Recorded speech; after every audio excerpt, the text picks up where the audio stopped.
दोस्तों, आप सभी ने pirates of the Caribbean films तो देखी ही होगी, जिसमें पायरेट्स यानी कि समुद्री लुटेरों को दिखाया जाता है। इस फिल्म में Johnny Depp captain Jack Sparrow का किरदार निभाते हैं, जो कि दुनिया के सबसे फेमस कैरेक्टर्स में से एक माना जाता है। ये कैरेक्टर अपने मजेदार किरदार से सबके दिल में अपनी एक खास जगह बनाता है। लेकिन दोस्तों, आपने कभी सोचा है कि इस फिल्म में दिखाए जाने वाले कैरेक्टर्स वास्तव में कौन से रियल लाइफ पायरेट से इंस्पायर्ड हैं? शायद नहीं। इस फिल्म में जॉनी डेप को समुद्री डाकू की तरह कपड़े पहने हुए और पैरेट्स पालते हुए दिखाया गया है। लेकिन दोस्तों, आपको बता दें कि कैरेबियन के असली पायरेट्स बेहद वायलेंट और सरफिरे चोर थे, जो कि मर्डर और अपने विक्टिम्स को खूब टॉर्चर करते और आसपास के इलाकों में अपनी दहशत फैलाया करते थे और लोग उनके नाम से भी कांपते थे। तो आज की इस वीडियो में हम आपको असली पायरेट्स ऑफ कैरेबियन के बारे में बताने वाले हैं।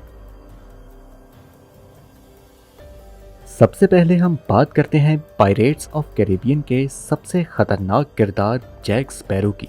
16वीं और 17वीं सदी ईस्वी के दौरान एक ऐसा चालक और समुद्री लुटेरा हुआ करता था जिसके नाम से ही लोग कांपते थे। ऐसा कहा जाता है कि समुद्री इलाके में जहां इसका बसेरा था, वहां से कोई गुजरना भी नहीं चाहता था। लेकिन इससे जुड़ी एक शॉकिंग बात यह है कि इस खतरनाक लुटेरे ने बाद में इस्लाम धर्म अपना लिया, जिसके बाद इसकी जिंदगी बिल्कुल बदल गई। जैक स्पैरो का असली नाम जैक वार्ड था। इसका जन्म साल 1553 में इंग्लैंड के फेवरशम टाउन में हुआ था। शुरुआत में जैक एक मछुआरे की जिंदगी जीता था। ये समुद्री जहाजों को चलाने में माहिर था। उस समय समुद्र के इस इलाके में बहुत से समुद्री लुटेरे रहते थे, जिनकी संगत में आने के बाद जैक भी एक खतरनाक समुद्री लुटेरा बन गया। साल 1588 में इंग्लैंड की क्वीन एलिजाबेथ प्रथम से परमिशन लेकर जैक इंग्लैंड के लिए प्राइवेटियर के तौर पर काम करने लगा। वैसे आपको बता दें कि प्राइवेटियर उसे कहा जाता है जिसे वॉर में गवर्नमेंट के लिए दूसरे जहाजों को रोकने और बर्बाद करने का काम सौंपा जाता है। यानी कि कुछ ऐसा कह लें कि जैक एक ऐसा समुद्री लुटेरा था जिसे सरकार द्वारा लूटपाट की पूरी छूट थी।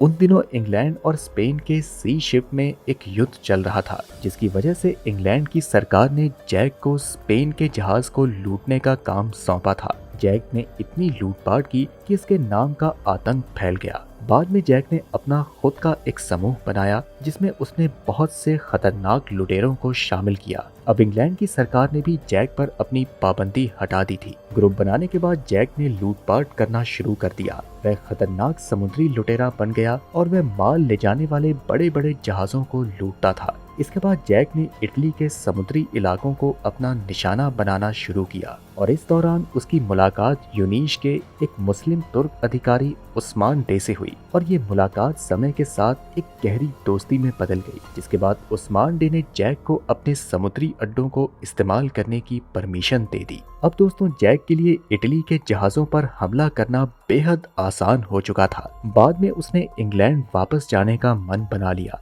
लेकिन इंग्लैंड के राजा ने उसे इंग्लैंड में आने की अनुमति नहीं दी, जिसके बाद उसने इस्लाम धर्म अपना लिया। अब लोगों का मानना है कि जैक वार्ड में ऐसी बहुत सी खूबियां थी जो कि हमें कैप्टन जैक स्पैरो के कैरेक्टर में देखने को मिलती है। इतिहास में हेनरी मॉर्गन के शुरुआती जीवन की ज्यादा जानकारी तो नहीं है, लेकिन कुछ सूत्रों से ये पता चलता है कि वह साल 1635 में वेल्स में जन्मा था, जिसे अंग्रेज सरकार ने स्पेनिश जहाज को लूटने का काम दिया था। कहा जाता है कि 1663 से 1674 के बीच उसने ना जाने कितने स्पेनिश शिप और सिटीज को लूटा था। लगभग 10 साल उसने इसी तरह लूटपाट की और फिर साल 1674 में वो जमाइका चला गया, जहां उसने लेफ्टिनेंट गवर्नर के रूप में अपनी बाकी की जिंदगी बिताई। अब बात करते हैं थॉमस ड्यू की। 17वीं सदी के दौरान थॉमस ड्यू ने अपनी लूटपाट से खूब आतंक मचाया। सन 1649 में उसका जन्म इंग्लैंड में हुआ था और वह एक प्राइवेटियर की तरह काम करता था। लेकिन दोस्तों, कुछ साल अंग्रेजों के लिए काम करने के बाद वह एक समुद्री लुटेरा बन गया और वह बड़ा हाथ मारने के लिए लंबी लंबी समुद्री यात्राएं किया करता था। साल 1693 में उसने रेड सी में एक भारतीय शिप को लूटा, जो कि भारत से तुर्की की तरफ जा रहा था और उसमें 300 लोग शामिल थे। इस जहाज में उसने अपने करियर का सबसे बड़ा खजाना लूटा, जिसकी कीमत 6 लाख पाउंड थी। इसके बाद दोस्तों 1695 में उसने मुगलों के एक 25 जहाज़ों के बेड़े पर भी हमला किया, लेकिन बदकिस्मती से इस हमले में उसकी मौत हो गई। हेनरी एवरी को समुद्री लुटेरों का राजा माना जाता था, जो कि अपने पूरे जीवन काल में किसी के भी हाथ नहीं आया।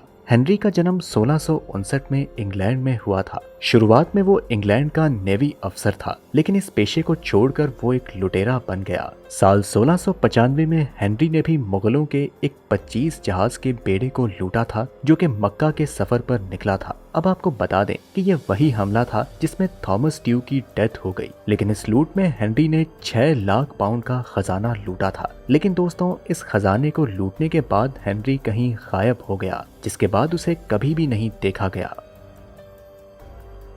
17वीं शताब्दी का एक मशहूर समुद्री लुटेरा विलियम किड का जन्म 1655 में स्कॉटलैंड में हुआ था। वह शुरुआत से ही एक प्राइवेटियर था, जिसे अंग्रेज सरकार द्वारा फ्रांसीसी शिप को लूटने और उन पर कब्जा करने का काम सौंपा गया। पहले तो वो ये काम सिर्फ सरकार के लिए ही करता था, लेकिन बाद में वो ये काम अपने लिए भी करने लगा, क्योंकि उसके साथियों के साथ संबंध कुछ अच्छे नहीं थे। जिसके बाद वो एक खतरनाक लुटेरा बन गया और अपने करियर के दौरान उसने बहुत सी लूटपाट की, जिसके बाद अंग्रेज सरकार द्वारा उसे साल 1701 में फांसी की सजा सुनाई गई।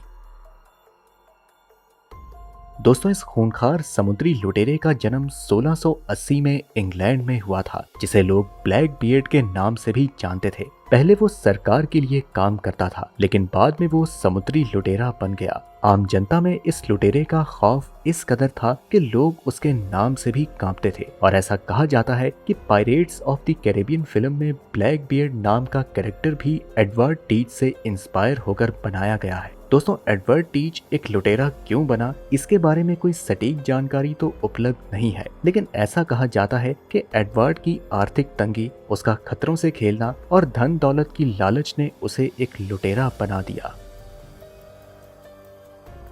कैलिको जैक 18वीं सदी ईस्वी की शुरुआत में बहामास के समुद्री हिस्सों पर राज करता था। इसका जन्म साल 1682 में इंग्लैंड में हुआ था और इसका असली नाम जॉन रैकम था। बाकी पायरेट्स की तरह कैलिको जॉन भी एक प्राइवेटियर था, जिसे इंग्लैंड की सरकार द्वारा समुद्री जहाजों को लूटने का काम सौंपा गया था। दोस्तों, शुरुआत से ही कैलिको को आम जनता के बीच रहना पसंद नहीं था। उसे आजादी भरी और एडवेंचरस जिंदगी पसंद थी। कैलिको जैक में एक ऐसी खासियत थी जो कि पूरी दुनिया में मशहूर थी, और वो ये थी कि उसने अपने शिप पर मर्दों के साथ साथ 2 फीमेल क्रू भी रखी थी, जिनका नाम था एने बॉनी और मैरी रेड, जो कि इतिहास की सबसे मशहूर फीमेल पायरेट्स मानी जाती हैं, जिनके बारे में हम आगे बात करने वाले हैं। बाद में कैलिको और उसकी पूरी की पूरी गैंग को जमाइका ले जाया गया, जहां उन्हें साल 1720 में फांसी की सजा सुनाई गई।